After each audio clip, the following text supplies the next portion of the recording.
Welcome to the show on Jackie Robinson Day, Jonathan CLASE. Well, looks like they won't have to make him a jersey until tomorrow.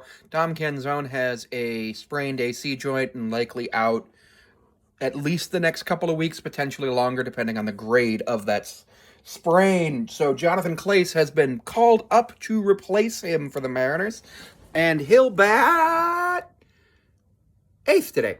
He makes his debut. Mariners go with Crawford, Rodriguez, Polanco, Haniger, France, Raleigh, CLASE, Rojas. So, actually, that's not a bad lineup. Historically, I'd say that's a lineup that should win. Of course, the Mariners are going to be playing the Reds, which is the second home of Ken Griffey Jr., where he played after he played for us. They're going to go with India, Benson, Encarnacion, Strand, Steer, Fraley, De La Cruz, who I am super excited to see play, Candelario, Martini, and Stevenson.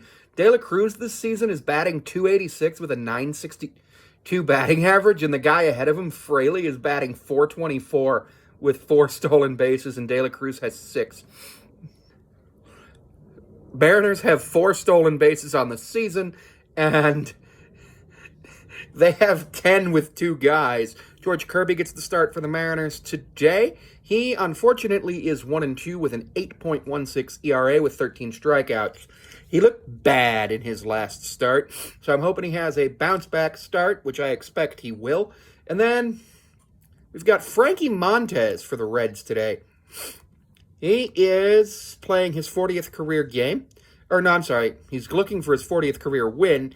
He's played 133 games, starting 102 of them, and struck out 625 through 610 innings with a whip of 1.29. And on this season, he's got 13 strikeouts in 16 innings with a whip of 1.14. Mariners have still got themselves averaging about 10 strikeouts per game, so hopefully we can fix that, because that's going to be a problem if we don't. It's genuinely one of the worst things about the team is the amount of strikeouts.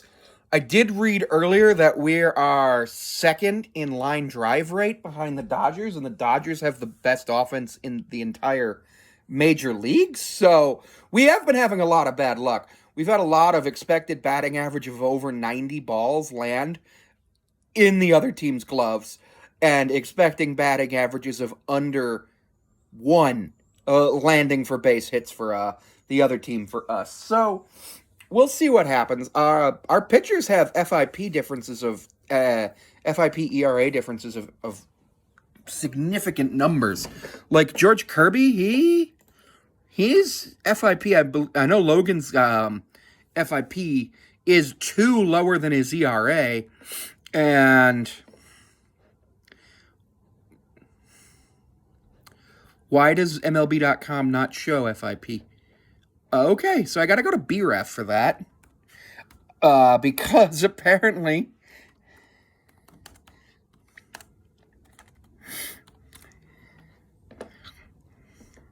so Kirby's FIP is 2.97. If you remember the last time Kirby played, he didn't look great, but he also had what I would consider some of the worst defense in baseball pitching or playing around him. So thankfully he'll be able to do better today.